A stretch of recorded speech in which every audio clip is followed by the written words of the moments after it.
Hello everyone, कैसे हो guys आप सभी। आशा करती हूँ सभी अच्छे होंगे, स्वस्थ होंगे। आप सभी का स्वागत है अचीवर्स ऑनलाइन प्लेटफॉर्म पर। आज की इस वीडियो में हम अपना एक इंटरेस्टिंग सा टॉपिक करेंगे। ये टॉपिक ऐसा टॉपिक रहेगा जो आपके एचटेट पीजीटी और एचपीएससी दोनों ही लेवल्स में इससे क्वेश्चन आए बिना नहीं रह सकता। ठीक है, तो आज की इस वीडियो में हम पढ़ेंगे लेयर्स ऑफ द एटमॉस्फेयर। उसके साथ साथ हमारा एक हाई डीपली लेवल का एक टॉपिक कि वायुमंडल की उत्पत्ति कैसे हुई, ये भी आज की हम क्लास में पढ़ेंगे। तो सबसे पहले हम पढ़ेंगे एटमॉस्फेयर यानी वायुमंडल। कहने को तो हम कह देते हैं कि हमारी अर्थ के चारों ओर गैसों का जो आवरण है उसे वायुमंडल कहते हैं। ठीक है, बट ये तो एक कॉमन सी डेफिनेशन हो गई। अब आप मुझे बताइए कि वायुमंडल की उत्पत्ति कैसे हुई, कैसे ओरिजिन हुआ वायुमंडल, एटमॉस्फेयर कैसे बना, कब बना, क्यों बना, किस काल में बना। तो इन सब के क्वेश्चंस आपको आज इसी वीडियो से मिलने वाले हैं। तो वीडियो में लास्ट तक जरूर बने रहेंगे क्योंकि यही क्लास आपके 2 या 3 नंबर पक्के करेगी। तो चलिए स्टार्ट करते हैं अपनी आज की वीडियो एटमॉस्फेयर। तो एटमॉस्फेयर यानी वायुमंडल की उत्पत्ति। तो वायुमंडल की उत्पत्ति की बात करें तो जो भाई वायुमंडल की उत्पत्ति हुई है ना, वो 3 स्टेजेस में हुई है। यानी प्रथम अवस्था, फर्स्ट स्टेज में क्या क्या हुआ, द्वितीय अवस्था में यानी सेकंड स्टेज में क्या हुआ, एंड तृतीय अवस्था में क्या हुआ। तो 3 स्टेजेस आती हैं। ठीक है, इन तीनों स्टेजेस में पढ़ना है कि आपको कौन से स्टेज में क्या हुआ और किस तरीके से हमारा वायुमंडल बना। देखो, वायुमंडल कोई आपका पर्टिकुलर ऐसा कुछ तो है नहीं, एक गैसेज हैं जो हमारे वायुमंडल में चारों ओर फैली हुई है, पृथ्वी के चारों ओर, और उसे ही आप वायुमंडल कहते हैं। तो सबसे पहले फर्स्ट स्टेज। देखो, वायुमंडल तो तब बनेगा ना जब हमारी पृथ्वी की सिचुएशन हमें पता होगी। तो हमारी अर्थ जब गर्म लावा थी, यानी हमारी अर्थ जब मेल्ट हुई फॉर्म में थी, हमारी अर्थ गर्म लावा से कवर हुई थी। पूरी की पूरी अर्थ पर चारों ओर दहकता हुआ लावा था। ठीक है, मेल्ट हुआ लावा था। तो जब गर्म लावा थी तो यहाँ पर जो गैसेस थी वो भी क्या थी, गर्म। तो यहाँ की गैसेस भी क्या थी भाई, गर्म गैसें थी। गर्म लावा था, गर्म गैसें थी। तो फर्स्ट स्टेज में हमारी पृथ्वी गर्म लावे से ढकी हुई थी, पूरा दहकता हुआ लावा यहाँ चारों ओर फैला हुआ था, और इसी की वजह से यहाँ की जो गैसेस थी वो भी क्या थी, गर्म थी। तो इसी स्टेज में, फर्स्ट स्टेज में, इन गर्म गैसेस में से ही 2 गैसें बाहर निकली। वो 2 गैसें कौन सी थी, एक तो थी भाई आपकी हाइड्रोजन एंड दूसरी थी हीलियम। ठीक है, तो इन दोनों में से ही हाइड्रोजन और हीलियम 2 गैसेस क्या हुई, ये रिलीज हुई हमारी पृथ्वी में से। तो आपसे क्वेश्चन ऐसे आ सकता है कि वायुमंडल की प्रथम अवस्था में निम्न में से कौन सी गैस से पृथ्वी से वायुमंडल की ओर गई या पृथ्वी से रिलीज हुई। तो आंसर इज हाइड्रोजन और हीलियम। या आपसे ये भी कह सकता है वायुमंडल की उत्पत्ति में सबसे पहले कौन सी गैसें बनी थी, हाइड्रोजन और हीलियम। तो फर्स्ट स्टेज में ये हुआ था। अब चलते हैं सेकंड स्टेज। तो वायुमंडल की सेकंड स्टेज, देखो फर्स्ट स्टेज में 2 गैसेस ऑलरेडी निकल आई हैं पृथ्वी से और वायुमंडल में चली गई हैं। अब द्वितीय अवस्था में क्या हुआ, द्वितीय अवस्था में धीरे धीरे हमारी पृथ्वी का जो ये गर्म लावा था, ठीक है, ये ठंडा होता आ गया। और ये गर्म लावा लिखना है तो कहीं ना कहीं ज्वालामुखी भी फटे होंगे। ठीक है, तो जब ज्वालामुखी फटता है तो बहुत सारी गैसेस निकलते हैं, लाइक दैट आपका अमोनिया निकलता है भाई, NH3 जिसे बोलते हैं। ठीक है, CO2 निकलती है, कार्बन डाइऑक्साइड, H2O भी होता है। तो दूसरी अवस्था में क्या हुआ, आपका जो ये गर्म लावा था ये धीरे धीरे ठंडा होना स्टार्ट हो गया, हमारी पृथ्वी ठंडी होनी शुरू हो गई, और ज्वालामुखी विस्फोट के कारण और भी गैसेस निकली। एक तो आपकी अमोनिया, ठीक है, कार्बन डाइऑक्साइड, और ये आपका जल, ये आपके ज्वालामुखी विस्फोट के कारण पैदा हुए। अब ये जो CO2 था, कार्बन डाइऑक्साइड और H2O, इनमें से क्या हुआ, इन दोनों गैसेस में से ये तो जल ही है आपका, ये तो पानी है, CO2 कार्बन डाइऑक्साइड है, इन दोनों से आपका एक गैस का निर्माण हुआ जिसे कहेंगे आप ऑक्सीजन। यानी क्या कहेंगे आप, ऑक्सीजन, जिसे क्या कहेंगे, ऑक्सीजन। तो आपकी ऑक्सीजन गैस का निर्माण हुआ दूसरी अवस्था में, जब ज्वालामुखी विस्फोट के कारण अमोनिया, कार्बन डाइऑक्साइड और जल हमारी पृथ्वी पर आए, और कार्बन डाइऑक्साइड और जल से मिलकर आपकी कौन सी गैस का निर्माण हुआ, ऑक्सीजन का निर्माण हुआ। तो ये इतनी सारी गैसेस बन गई। देखो, कार्बन डाइऑक्साइड निकल आई ज्वालामुखी विस्फोट के कारण, और ये कार्बन डाइऑक्साइड फिर सीधा वायुमंडल में गई। कार्बन डाइऑक्साइड के साथ आपकी ऑक्सीजन भी बन चुकी है, ये भी वायुमंडल में गई। तो हाइड्रोजन, हीलियम, कार्बन डाइऑक्साइड और आपकी कार्बन ऑक्सीजन, ये गैसेस बन चुकी हैं। तो दूसरी अवस्था में आपकी हम ये कह सकते हैं कार्बन डाइऑक्साइड, ऑक्सीजन और जल। ठीक है, जल में आपका हाइड्रोजन के भी अणु होते हैं और ऑक्सीजन के एक अणु होता है। कार्बन डाइऑक्साइड में ऑक्सीजन के 2 अणु होते हैं। तो ऑक्सीजन के 2 अणु और एक अणु यहाँ, तो O3 हो गया। तो इस O3 से आपकी ओजोन भी बन गई भाई। O3 से कौन सी बन गई? ओजोन भी बन गई। तो इस तरीके से डिफरेंट आपके गैसेस का निर्माण होता चला गया। सेकेंड अवस्था कंप्लीट हो गई। थर्ड अवस्था में अब क्या हो गया? अभी देखो हमारी नाइट्रोजन तो बनी ही नहीं। नाइट्रोजन जो कि सबसे ज्यादा मात्रा में पाई जाती है, वो कैसे बनी वो पढ़ेंगे हम। तो ऑक्सीजन की मात्रा मिल गई थी भाई। ठीक है, तो इस तरीके से आपकी जो ऑक्सीजन की मात्रा थी, इसने क्या किया? ये आपके भाई महासागरों के पानी में घुलनी स्टार्ट हो गई। महासागरों के पानी में घुलनी स्टार्ट हो गई ऑक्सीजन घुल गई महासागरों के पानी में। ठीक है, और बहुत सारे आपके जीव भी उत्पन्न होने स्टार्ट हो गए, क्योंकि हमारी पृथ्वी पर CO2 भी आ गई, कार्बन डाइऑक्साइड जो पौधों के लिए जरूरी है, ऑक्सीजन भी आ गई और पानी भी उपलब्ध हो गया और सूर्य का प्रकाश भी हो गया। तो इससे आपकी फोटोसिंथेसिस वाला प्रोसेस भी स्टार्ट हो गया। तो तृतीय अवस्था में क्या हुआ? तृतीय अवस्था में एक तो आपकी जो ऑक्सीजन है वो महासागरों के पानी में घुलनी स्टार्ट हो गई, और जो ये आपकी अमोनिया थी NH3 ये आपकी टूटकर 2 गैसेस में बदल गई। एक तो आपकी H2O हाइड्रोजन और आपकी N2 नाइट्रोजन। ठीक है, N2O जो भी होता है NO2 होता है ना शायद, NO2 जो भी होता है भाई नाइट्रोजन। ठीक है, नाइट्रोजन में बदल गई। तो अमोनिया टूटकर 2 गैसेस में बदल गई, नाइट्रोजन और आपकी हाइड्रोजन में। तो इस तरीके से आपकी नाइट्रोजन और हाइड्रोजन भी, यानी नाइट्रोजन का जो निर्माण हुआ वो आपके वायुमंडल की तृतीय अवस्था में हुआ था। ये आप याद रखोगे। तो ये जो गैसेस बनी, यही गैसेस सारी हमारी पृथ्वी के चारों ओर, इन्हीं गैसेस ने हमारी पृथ्वी के चारों ओर एक आवरण का निर्माण किया। हमारी पृथ्वी के चारों ओर ये बंद कर रह गई। क्यों बंद कर रह गई? क्योंकि अर्थ के चारों ओर ग्रेविटी है, गुरुत्वाकर्षण है। अगर अर्थ के चारों ओर ग्रेविटी नहीं होती तो ये गैसेस भी अंतरिक्ष में खो जाती और फिर आपका कोई भी वायुमंडल बनने वाला नहीं होता। और अगर हमारा वायुमंडल नहीं होता तो हम अर्थ से आसमान की ओर देखते तो हमें आसमान काले रंग का दिखाई देता है। ये क्वेश्चन भी एग्जाम में आता है। ठीक है, अगर वायुमंडल ना हो तो आसमान कैसा दिखेगा? काला दिखेगा, क्योंकि स्पेस कैसा दिखता है? काला दिखता है, क्योंकि वायुमंडल की उपस्थिति के कारण ही हमें अपने आसमान का रंग नीला दिखाई देता है। Got it? समझ में आ गया इतना कि वायुमंडल की उत्पत्ति कैसे हुई, विभिन्न गैसों की उत्पत्ति हमारे वायुमंडल में कैसे हुई। तो ये कंसेप्ट आपका यहाँ पर कंप्लीट हो गया है। अब जो आपका वायुमंडल है उसकी उत्पत्ति किस काल में हुई थी? एक बार ये क्वेश्चन भी आया था। तो क्रीटेशियस काल में हुई थी। किस काल में हुई थी? क्रीटेशियस काल में हुई थी भाई। ठीक है, इस काल में हमारे वायुमंडल की उत्पत्ति हुई थी, ओरिजिनेट हुआ था हमारा वायुमंडल, एटमॉस्फेयर। अब जो ये वायुमंडल है ये करता क्या है? देखो ये गैसेस है, ये हमारे लिए इतनी ज़्यादा महत्वपूर्ण क्यों है? देखो ऑक्सीजन का आपको पता है, CO2 का भी पता है, नाइट्रोजन भी बहुत ज़्यादा भाई आपकी आगों को, जो आग है, जो वस्तुएं हैं उनको जलने से बचाती है। हर एक गैस के अपने अपने वर्क हैं। ठीक है, जो हम डिटेल में भी पढ़ेंगे जब हम पढ़ेंगे कंपोजिशन ऑफ एटमॉस्फेयर। आज की क्लास में मैं आपको structure of the atmosphere complete करवाऊंगी, वायुमंडल की परतें यानी लेयर्स ऑफ द एटमॉस्फेयर, जो कि HPSC और PGT दोनों में आपका एक इंपॉर्टेंट टॉपिक है। और ये है भाई मेरा फ़ोन नंबर, कई बच्चे कमेंट कर रहे थे, तो ये है मेरा नंबर जिस पे आपकी कोई क्वेरी हो तो आप मुझे पूछ सकते हो। ठीक है, ये मेरा व्हाट्सअप नंबर है। तो यहाँ पर आपका ये कंप्लीट होता है। क्रीटेशियस काल में एटमॉस्फेयर की उत्पत्ति हुई थी। अब जो ये एटमॉस्फेयर है ये किस तरीके से हमारी हेल्प करता है? भाई ये गैसेस तो हमारे काम आती ही आती है, बट अगर एटमॉस्फेयर ना हो तो क्या हो? देखो ये सनलाइट है अपनी, ये सन है, हमारा सूर्य है और ये हमारी पृथ्वी है। ठीक है, बहुत दूर है वैसे तो, मैंने तो नज़दीक ही बनाया है, तो बहुत दूर है। तो यहाँ से सनलाइट अगर हम मान के चले, देखो आपने अगर कंप्लीट ज्योग्राफी पढ़ी है तो आप सभी ने हीट बजट भी जरूर पढ़ा होगा।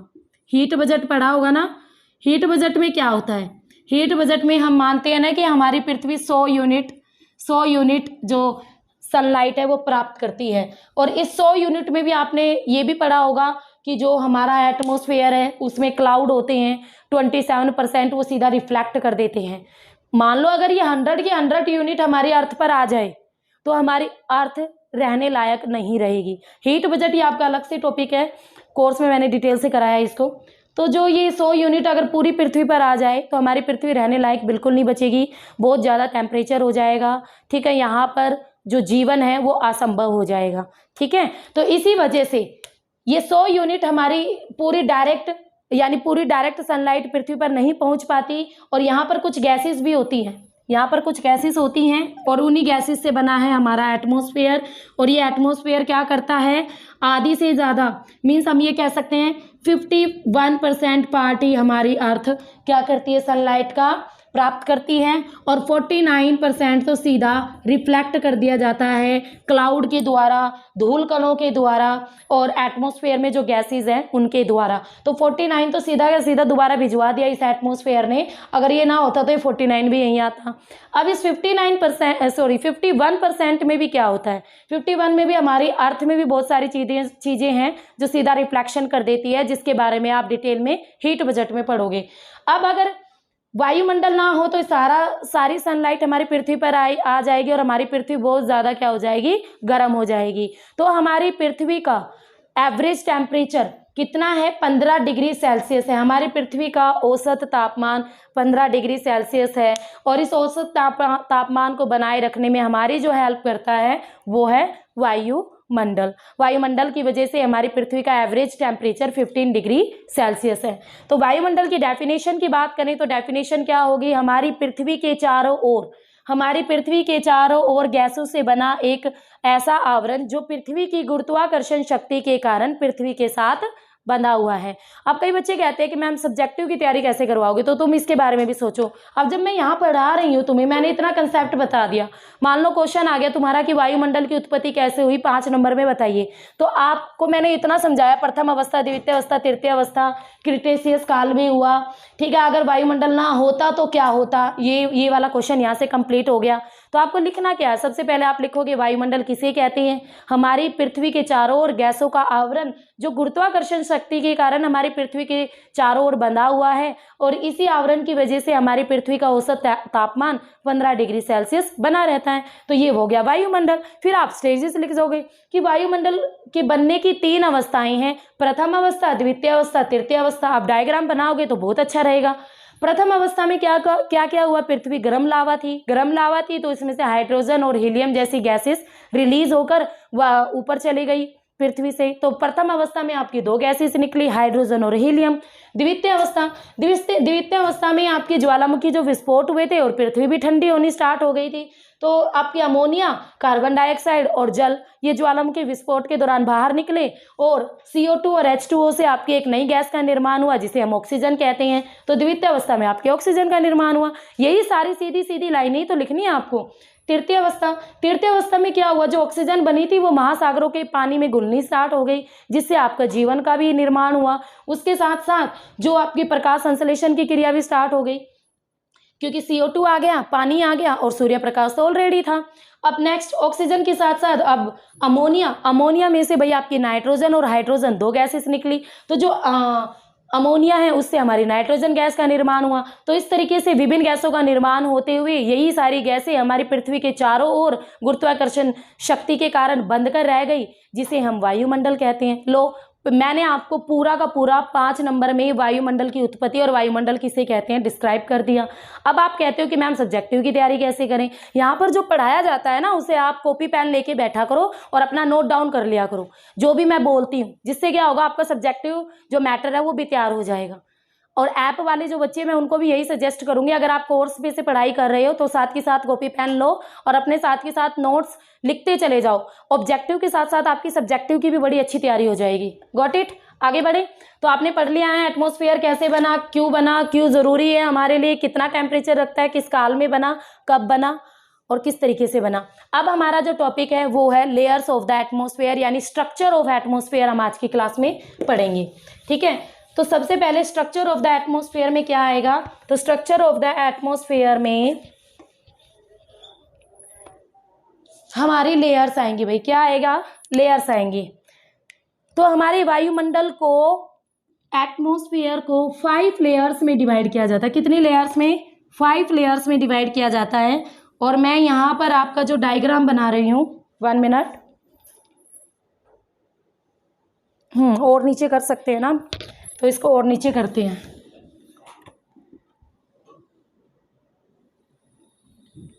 हाँ जी, ये मैं आपको वायुमंडल दिखा रही हूँ। मान लो यहाँ पर हमारी अर्थ है, ठीक है, ये अर्थ से सी लेवल, ये सी लेवल, ये सी लेवल, यानी एक क्वेश्चन तो आपका यही आता है कि जो हाइट है वो कहाँ से मापी जाती है। वो हाइट हमेशा समुद्र तल से मापी जाती है, सी लेवल से मापी जाती है। कहते हैं ना, पूरे समुद्र में से एक बाल्टी पानी निकाल लो, उसका कुछ घटेगा नहीं। अगर आप अर्थ में से एक बाल्टी मिट्टी निकाल लो तो गड्ढा हो जाएगा वहाँ पे। तो इसीलिए आपकी एक जैसा लेवल होने की वजह से सी लेवल से ही आपकी सारी हाइट्स मापी जाती है, चाहे वो माउंट एवरेस्ट हो चाहे कुछ भी हो। तो जितनी भी हाइट्स आपकी सी लेवल से मापी जाती हैं, तो यहाँ पर भी हम जो एटमॉस्फेयर की लेयर्स पढ़ेंगे वो सी लेवल से ही पढ़ेंगे कि सी लेवल से इतनी हाइट पर ये लेयर है, इतनी हाइट पर ये है, इतनी हाइट पर ये है। तो सबसे पहले आता है भाई हमारा, हाँ जी, सबसे पहले 5 लेयर्स हैं। तो सबसे निचली और सबसे पहली लेयर्स आती है ट्रोपोस्फियर। ट्रोपोस्फियर, देखो इंग्लिश के नाम आपको जरूर याद रखने हैं इसमें, क्योंकि इसमें कई बार हिंदी वर्जन में भी वो इंग्लिश वाले ही नाम लिख के दे देगा, ट्रोपोस, टे के पैर में रहा, इस तरीके से। तो first layer is troposphere, second layer is stratosphere, third layer is mesosphere, fourth layer is ionosphere और लास्ट लेयर इज एक्सोस्फेयर। यहां पर सबसे पहले ट्रोपोस्फेयर, हिंदी वाले नाम भी बता देती हूं। ट्रोपोस्फेयर को बोलते हैं भाई शोभ मंडल, मैं इसके नीचे ही लिख रही हूं, शोभ मंडल। स्ट्रेटोस्फेयर को समताप मंडल कहते हैं, समताप मंडल, क्योंकि तापमान एक जैसा रहता है। इसका दूसरा नाम भी है, इसे ओजोन मंडल के नाम से भी जाना जाता है, ओजोन मंडल। ओजोन गैस आपकी इसी लेयर में पाई जाती है। थर्ड, मेसोस्फेयर को बोलते हैं मध्य मंडल। फोर्थ, आयनोस्फेयर को बोलते हैं आयन मंडल। आयन मंडल के साथ साथ इसे ताप मंडल के नाम से भी जाना जाता है, ताप मंडल। और लास्ट इज एक्सोस्फेयर को बाह्य मंडल के नाम से जाना जाता है, ठीक है। यहां पर सबसे पहले नंबर पर आती है आपकी, हाँ जी, चलिए, तो ये आपको इतनी पहली बात तो सीक्वेंस में लगानी आनी चाहिए, क्योंकि कई बार एग्जाम में सीक्वेंस ही पूछ लेता है ऊपर नीचे करके। तो सबसे पहले नंबर पर ट्रोपोस्फियर, स्ट्रेटोस्फियर, मेसोस्फियर, आइनोस्फियर और एक्सोस्फियर, ठीक है। अब सबसे पहले हम बात करें शोभ मंडल की। इसकी शोभ मंडल आपकी, देखो ये बिल्कुल सीधी ना होकर, आप ये मत सोचना मैम ने इस तरफ से बिल्कुल कम बनाई है, इस तरफ से चौड़ी बन गई है तो ऐसे ही बन गई होगी, नहीं। क्योंकि जो शोभ मंडल होती हैं इसकी अलग अलग हाइट होती है भाई। ध्रुवों पर यानी पोलर एरिया पर इसकी हाइट 8 किलोमीटर होती है, 8 किलोमीटर। और वहीं अगर हम बात करें इक्वेटर पर यानी भूमध्य रेखा पर, ये क्वेश्चन आता है कि भूमध्य रेखा पर कितनी हाइट और इस पर कितनी हाइट, तो आपको ध्यान रखना है भूमध्य रेखा पर और पोलर एरिया पर ध्रुवों पर 8 और भूमध्य रेखा पर 15 से 18 किलोमीटर हाइट होती है इसकी। क्यों होता है ऐसा? क्योंकि ध्रुवीय एरिया पर आपकी आइस भी जमी होती है, बर्फ जमी हो जाती है धरातल पर, इस वजह से हाइट वहाँ कम हो जाती है और कभी कभी लुप्त भी हो जाती है, ये बिल्कुल खत्म भी हो जाती है ध्रुवीय एरिया पर, तो ऐसी कोई बात नहीं है। शोभ मंडल भूमध्य रेखा पर 15 से 18 के बीच, इस किलोमीटर के बीच इसकी हाइट रहती है। इनकी पर्टिकुलर कोई हाइट नहीं होती, घटती बढ़ती रहती है, क्योंकि गैसेस ही तो बनी है, गैसेस ही तो हैं, ऊपर नीचे होती रहती हैं, ठीक है। वैसे मैंने आपसे लिखवा दिया आपको। अब नेक्स्ट जो चीज आती है, शोभ मंडल में आपकी वेदर से रिलेटेड हर एक्टिविटी आपकी इसी लेयर में होती है। यानी आपसे क्वेश्चन पूछे मौसम संबंधी परिवर्तन किस लेयर में होते हैं, तो वो शोभ मंडल में ही होते हैं, मौसम संबंधी परिवर्तन। इसी वजह से देखो, मौसम संबंधी सारी चीजें, घटनाएं इसी लेयर में होती है, इसीलिए इसे क्या कहते हैं, परिवर्तन मंडल के नाम से भी जाना जाता है।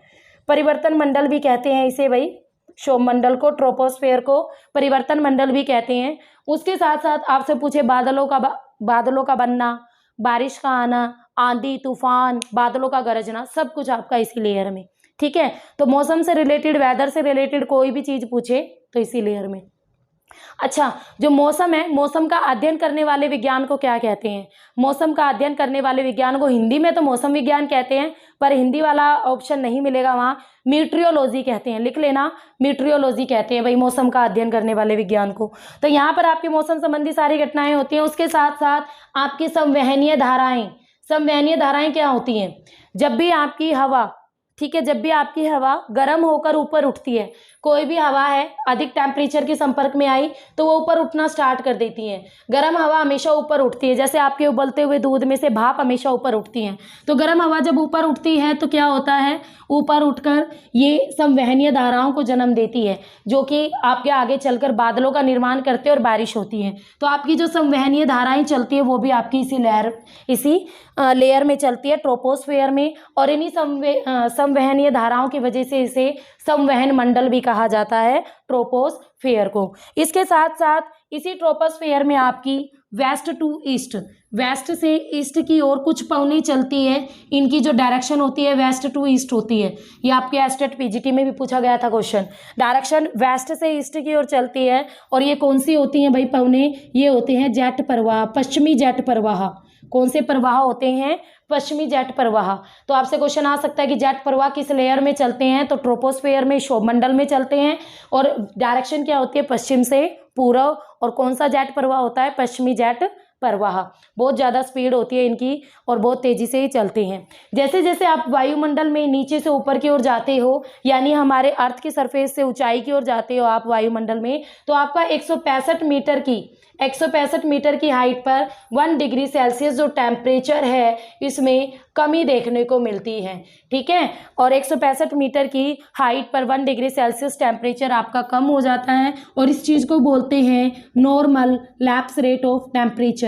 Normal lapse rate of temperature, ठीक है, यानी तापमान की सामान्य गिरावट दर। और यही चीज़ अगर आपसे किलोमीटर में पूछी जाए तो 1 किलोमीटर में 6.4 डिग्री सेल्सियस या कई जगह 6.5 डिग्री सेल्सियस भी लिखा मिलेगा, तो ऑप्शन में एक ही मिलेगा आपको।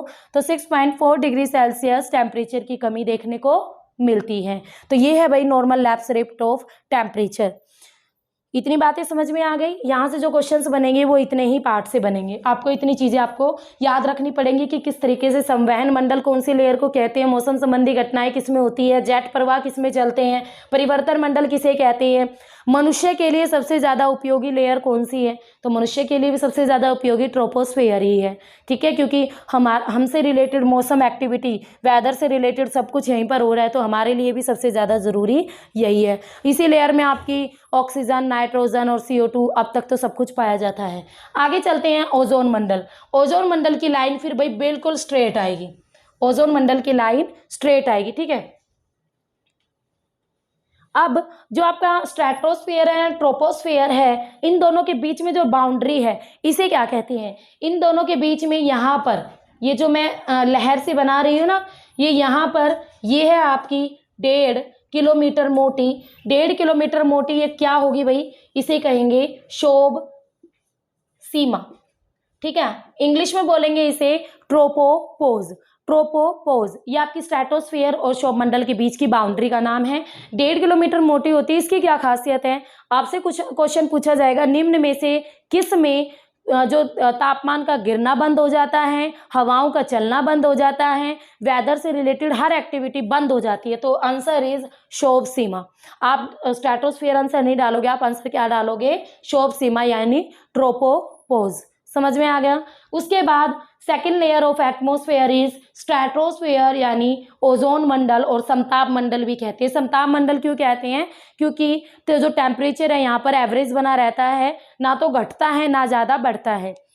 ये आपकी 15 से 18 किलोमीटर तक शोभ सीमा थी। उसके बाद 50 किलोमीटर की हाइट तक, 50 किलोमीटर की हाइट तक आपकी स्ट्रेटोपोज होती है भाई। 50 किलोमीटर की हाइट तक क्या होती है? स्ट्रेटोपोज होती है। और इसमें हम ये कह सकते हैं आपकी यहाँ से लगभग ज़्यादा तो भाई आपके 25 किलोमीटर से लेकर 35 किलोमीटर तक इन दोनों के बीच में सबसे ज़्यादा आपकी ओजोन गैस पाई जाती है। ठीक है, वैसे आपके 15 से 35 किलोमीटर तक ओजोन गैस पाई जाती है, बट इसलिए इतने पार्ट में 25 से 35 किलोमीटर के बीच सघनता से यानी बहुत ज़्यादा ओजोन गैस पाई जाती है स्ट्रेटोस्फेयर के अंदर, इसीलिए इसे ओजोन मंडल भी कहते हैं। ओजोन गैस सूर्य से आने वाली पराबैंगनी किरणों से हमारी रक्षा करती है। और अब अंटार्कटिका के ऊपर जो आपका ओजोन छिद्र हुआ है, जिसकी वजह से ही स्किन से रिलेटेड प्रॉब्लम और उसके साथ साथ कैंसर और ये जो बीमारियां आज आप कल देख रहे हो कितनी ज़्यादा बढ़ गई हैं, तो ये सारी इसी की वजह से हैं। तो ये आपका अलग से एक टॉपिक है ओजोन परत का, ओजोन लेयर का, ठीक है, उसमें हम डिटेल में स्टडी करते हैं। यहाँ पर आपको ये पता होना चाहिए कि ओजोन परत किस लेयर में पाई जाती है, स्ट्रेटोस्फेयर में, और कितने से कितने किलोमीटर के बीच, सघनता से तो 25 से 35, और मिनिमम पूछे तो भाई 15 से 35। नॉर्मल पूछे कि ओजोन गैस कितने से कितने के बीच पाई जाती है तो 15 से 35, ठीक है। आपकी जो हवाई जहाज है उनके लिए भी कौन सी लेयर यही बेस्ट होती है, उनके लिए भी कौन सी लेयर बेस्ट होती है, यही, ठीक है,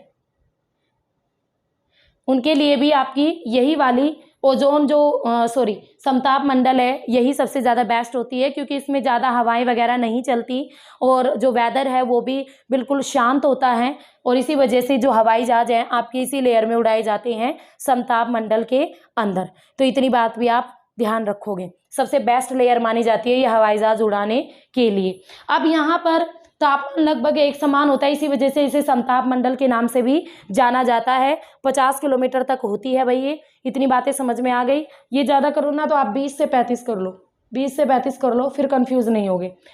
थर्ड लेयर आती है हमारी एटमॉस्फेयर की, मेसोस्फेयर, जिसे मध्य मंडल कहते हैं, मध्य मंडल, और इसका एक दूसरा नाम भी है।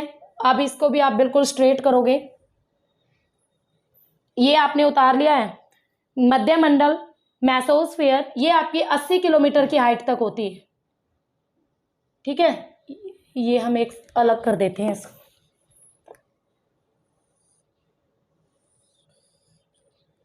80 किलोमीटर की हाइट तक होता है मेसोस्फेयर, मध्य मंडल। अब जो ये मध्य मंडल है इसमें क्या इंपॉर्टेंट बात है कि यहाँ पर इसे coldest layer of the atmosphere कहा जाता है। क्या कहा जाता है? Coldest layer of atmosphere. क्यों कहा जाता है भाई? क्योंकि वायुमंडल की सबसे ठंडी परत है, यहाँ तक 80 किलोमीटर तक आते आते आपका टेम्परेचर बहुत ज़्यादा कम होने लगता है, तो इसलिए इसे वायुमंडल की सबसे कोल्डेस्ट लेयर कहते हैं। और यहाँ पर जो आपका टेम्परेचर हो जाएगा वो -100 डिग्री सेल्सियस टेम्परेचर तक पहुँच जाता है, ठीक है, -100 डिग्री सेल्सियस टेम्परेचर तक पहुंच जाता है, तो इसलिए इसे coldest layer of the atmosphere कहते हैं। इसके साथ साथ मध्य मंडल में एक चीज़ और भी होती है, वो क्या होती है कि आपके जो उल्का पिंड है, जो हमारे अंतरिक्ष में उल्का पिंड टूटते हैं ना, गिरते हैं, वो आपके वायुमंडल की इसी लेयर में आकर नष्ट होते हैं, ठीक है। तो आप एग्जाम में क्वेश्चन पूछा जाएगा कि भाई जो उल्का पिंड है वो वायुमंडल की किस लेयर में आकर नष्ट हो जाते हैं, तो आंसर इज मध्य मंडल। तो ये कितने किलोमीटर तक होती है? 80 किलोमीटर तक आपकी मध्य मंडल पाई जाती है, ठीक है। इसके बाद नेक्स्ट आती हैं आपकी 2 लेयर्स, मेसोस्फेयर। हाँ, ये आप कॉमन सी बात है, जो स्ट्रेटोस्फेयर है इसे संताप सीमा कहेंगे, इसकी जो ऊपरी वाली बाउंड्री है, और जो मेसोस्फेयर है इसकी ऊपर वाली बाउंड्री को मध्य सीमा कहेंगे। बाकी इससे रिलेटेड कोई क्वेश्चन नहीं होता है इतना इंपॉर्टेंट, ठीक है, बस जो आना था वो मैंने बता दिया। नेक्स्ट लेयर आती है ताप मंडल या आयन मंडल। ये आपकी 640 किलोमीटर की हाइट तक मिलती है भाई, 640 किलोमीटर की हाइट तक होती है वायुमंडल में तापमंडल और आयन मंडल। तापमंडल क्यों कहते हैं? क्योंकि इसमें सबसे अधिक टेम्परेचर होता है, यहाँ तक आते आते सनलाइट का इफेक्ट ज़्यादा होता है, इसी वजह से आपका ये वाला जो रूल है वो यहाँ पर अप्लाई नहीं होता, और यहाँ पर आपका टेम्परेचर बहुत ज़्यादा हो जाता है, ठीक है। और क्योंकि हमारे वायुमंडल से 640 किलोमीटर ऊपर तो बहुत ही ज़्यादा टेम्परेचर हो जाता है भाई। और इसके साथ साथ इसमें आपके अरोरा मिलते हैं। अरोरा क्या होते हैं? ये इन्हें ध्रुवीय ज्योति कहते हैं, ध्रुवीय ज्योति, ध्रुवीय ज्योति के नाम से इन्हें जाना जाता है। उत्तरी ध्रुवीय ज्योति और दक्षिणी ध्रुवीय ज्योति। 6 महीने के प्रकाश के बाद, जब आपके पोलर एरियाज पर 6 महीने के प्रकाश के बाद क्या होता है, अचानक से सनलाइट पड़ती है, तो वहाँ पर आपकी लाइट का रिफ्लेक्शन की वजह से रिफ्लेक्ट हो जाती है लाइट, और उसकी वजह से वहाँ पर एक ज्योति सी दिखाई देती है, तो उसे कहते हैं उत्तरी ध्रुव में उत्तरी ध्रुवीय ज्योति और दक्षिण में दक्षिणी ध्रुवीय ज्योति। अब क्या आता है, हिंदी वाला वर्जन तो पूछता नहीं है क्योंकि बच्चे आंसर दे देंगे। अब यहाँ पर जो पूछा जाता है वो ये पूछा जाता है, उत्तरी ध्रुवीय ज्योति को आपका क्या कहा जाता है? अरोरा बोरियालिसिस, अरोरा बोरियालिसिस। उत्तरी ध्रुवीय ज्योति का नाम क्या है? अरोरा बोरियालिसिस। और दक्षिणी ध्रुवीय ज्योति का नाम क्या है? अरोरा ऑस्ट्रियालिसिस।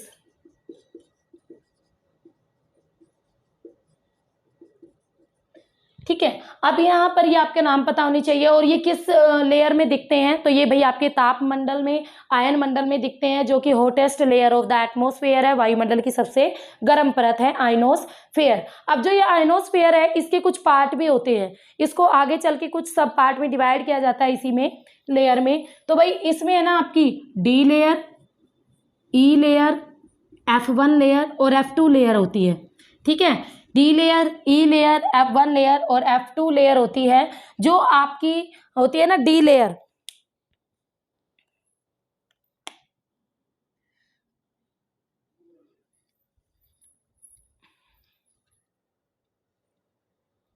जो आपके डी लेयर है और ई लेयर है, सबसे नीचे ये डी लेयर डी परत देखने को मिलती है, उसके बाद आपकी ई लेयर आती है। जो डी लेयर है वो आपके बिल्कुल 80 किलोमीटर से आपकी 80, 90 की 100 किलोमीटर तक मिलती है, जबकि जो ई लेयर है वो 145 किलोमीटर की ऊंचाई तक पाई जाती है। और ये जो आपकी क्वेश्चन आता है, ई लेयर से क्वेश्चन आता है, ई लेयर को कैलनी हैवीसाइड लेयर भी कहते हैं, कैलनी हैवीसाइड लेयर भी कहते हैं। क्यों कहते हैं? क्योंकि इसकी खोज की थी कैलनी हैवीसाइड, कैलनी और हैवीसाइड ने मिलकर इसकी खोज की थी इस लेयर की, इसलिए इसे ई लेयर के नाम से भी जाना जाता है। F1 लेयर भाई आपकी 200 किलोमीटर की ऊंचाई तक पाई जाती है। और F1 लेयर का क्या फंडा है कि गर्मियों की रातों में और सर्दियों में ये अपनी F2 लेयर में ही मिल जाती है। ठीक है, और उसके बाद आपकी 200 किलोमीटर से ऊपर F2 लेयर पाई जाती है। और ये चारों लेयर आपकी मिलते हैं आयनोस्फीयर में, तापमंडल में ही। उसके साथ साथ आयन यानी रेडियो तरंगे भी आपकी देखने को मिलती है आयनोस्फीयर में, डी लेयर। ठीक है, आयनोस्फीयर में भी आपकी क्या देखने को मिलती है? रेडियो तरंगे जिनकी वजह से ये हमारा जो प्रसारण है वो संभव हो पाता है।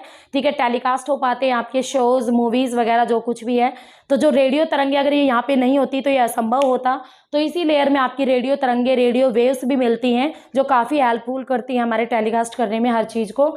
जो डी लेयर है, इसमें से डी लेयर रेडियो तरंगों की निम्न आवर्ती वाली तरंगों को वापस भेजती है। निम्न, क्योंकि देखो यहाँ पर आती हैं वे तरंगे, वेव्स, और आकर इस लेयर में टकराती है और उसके बाद वो सारी अर्थ पे फैल जाती हैं, जिसकी वजह से आपका टेलीकास्ट होता है। तो जो इसमें डी लेयर है वो सबसे निम्न वाली तरंगों को क्या करती है? परावर्तित करती है। उसके बाद आपकी आती है ई लेयर कौन से वाली को परावर्तित करेगी? तो ई लेयर करती है भाई आपकी लंबी और निम्न वाली को।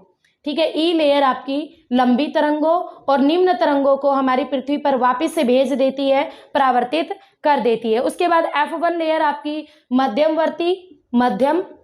मध्यमवर्ती यानी मध्यम तरंगों को, और उसके साथ मध्यम तरंगों को ही वापस भेजती है। और F2 आपकी लघु तरंगों को वापस भेज देती है। ठीक है, तो ये इस तरीके से रिफ्लेक्शन होता है इन लेयर्स के द्वारा। तो ये लेयर्स हमारे लिए बहुत ज़्यादा ज़रूरी है, क्योंकि इन लेयर्स की वजह से ही बहुत कुछ हमारी अर्थ पर चीज़ें हो रही हैं, ऑनलाइन सिस्टम सारा बढ़ता जा रहा है, वो सब कुछ इनकी वजह से है। Got it? तो समझ में आ गया, आयनोस्फीयर से बहुत क्वेश्चन बनते हैं। तो ये कंप्लीट हो गई आपकी यहाँ पर आयनोस्फीयर। लास्ट इज बाह्य मंडल एक्सोस्फीयर। ये आपकी 10,000 किलोमीटर की हाइट तक देखने को मिलती है हमारे अर्थ के एटमॉस्फेयर में, और सबसे अधिक ऊंचाई पर यही मिलती है। इसमें कुछ नहीं मिलता भाई, इसमें सिर्फ आपकी सबसे हल्की गैसें मिलती है देखने को। और वो हल्की गैसें कौन सी हैं? हाइड्रोजन और हीलियम, ये दोनों गैसेज इस लेयर में देखने को मिलती है। और इसके आगे हमारा स्पेस स्टार्ट हो जाता है और वायुमंडल का एंड हो जाता है। तो ये था भाई हमारी वायुमंडल का स्ट्रक्चर। ठीक है, समझ में आया वायुमंडल का स्ट्रक्चर? तो आज की क्लास में मैंने आपको क्या क्या पढ़ाया? आज की क्लास में मैंने आपको पढ़ाया वायुमंडल की उत्पत्ति कैसे हुई, वायुमंडल कैसे बना, कब बना, फिर वायुमंडल में कौन कौन से लेयर्स है। अभी ये टॉपिक खत्म नहीं हुआ है, अभी इसमें एक और चीज़ रहती है कि वायुमंडल का संगठन यानी कंपोजिशन ऑफ, जिसमें आप डिटेल में पढ़ते हो ऑक्सीजन, नाइट्रोजन, कार्बन डाइऑक्साइड, जलवाष्प, धूलकण, वाटर वेपर। तो इन सब चीज़ों को आप बहुत ज़्यादा डिटेल में पढ़ते हो, कौन सी चीज़ कितनी मात्रा में मिलती है, ये सारी चीज़ें। बस यहाँ पर मैं आपको सबसे पहले एक चीज़ बता देती हूँ, सबसे निचले स्तर पर पाई जाती है हमारी CO2 गैस। CO2 गैस सबसे नीचे स्तर पर पाई जाती है, इसलिए CO2 गैस को सबसे भारी गैस भी कहते हैं। सबसे भारी गैस होती है और सबसे नीचे पाई जाती है बस ये। ठीक है, बस 20 किलोमीटर तक, ज़्यादा 20 किलोमीटर तक पाई जाती है, ये 20 किलोमीटर तक पाई जाती है कार्बन डाइऑक्साइड गैस। CO2 के बाद बात करें आपकी N2 यानी नाइट्रोजन और ऑक्सीजन आती हैं। ऑक्सीजन और नाइट्रोजन की बात करें तो ये आपकी 100 किलोमीटर की हाइट तक पाई जाती है हमारी वायुमंडल में, ठीक है। उससे ऊपर तो आपकी हाइड्रोजन और हीलियम जैसी हल्की गैसें ही पाई जाती हैं। ओजोन गैस आपकी यहाँ पर पाई जाती है समताप मंडल में। तो ये सारी आपकी गैसेस हो गई। अब जो वायुमंडल का अगर हम 50% पार्ट की बात करें तो जो हमारे वायुमंडल का 50% पार्ट है जो हमारे लिए इंपॉर्टेंट है वो सिर्फ हमें मिल जाता है 50% पार्ट हमें मिल जाता है 5.6 किलोमीटर की हाइट तक। हमें वायुमंडल का 50% पार्ट बस 5.5 किलोमीटर से ज़्यादा में ही मिल जाता है, थोड़ा सा ज़्यादा है, ठीक है। तो मीन्स इतना ही पार्ट हमारे लिए यूज़फुल है। इसमें सारे आपकी वेदर से रिलेटेड सब चीज़ें हो जाती हैं। वहीं अगर एग्जामिनर क्वेश्चन पूछे कि हमारे वायुमंडल का 97% भाग कितने किलोमीटर की हाइट तक पाया जाता है तो 29 किलोमीटर की। ये दोनों क्वेश्चन आपके एस्टेट पीजीटी में आ चुके हैं, ठीक है। एस्टेट पीजीटी में दोनों क्वेश्चन आ चुके हैं। केलेनी हैवीसाइड आ चुका है, ठीक है। उसके अलावा आपका ये अरोरा बोरियालिसिस, अरोरा ऑस्ट्रेलिसिस ये आ चुके हैं। नॉर्मल लैप्स रेट ये क्वेश्चन तो उनका फेमस है। अब ये समुद्री जहाज वाले क्वेश्चन पूछता है टीजीटी लेवल पे, और ये ओजोन गैस से रिलेटेड क्वेश्चन आते हैं एग्जाम में। जेट प्रवाह वाला जो कंसेप्ट है उसका फेवरेट है, यहाँ से क्वेश्चन आते हैं। और मौसम संबंधी घटनाओं से भी क्वेश्चन पूछे जाते हैं, ठीक है। जैसे बिजली का कड़कना वायुमंडल की किस लेयर में होता है बताइए, तो किस लेयर में होगा, ट्रोपोस्फेयर में। तो ये था हमारी आज की क्लास। होप सो आपको क्लास अच्छी लगी होगी। फिर भी अगर आपको कोई इशू हो तो आप मुझे कमेंट में लिख सकते हैं। इसके साथ साथ अब आपका अचीवर्स एकेडमी ऐप पर कोर्स अवेलेबल है HPSC का, PGT का भी और HTET PGT का भी। जो बच्चे अपनी अच्छी तैयारी करना चाहते हैं तो वो वहाँ से कोर्स परचेज कर सकते हैं। तो फिर मिलेंगे, तब तक के लिए have a nice day. Okay, bye bye, see you.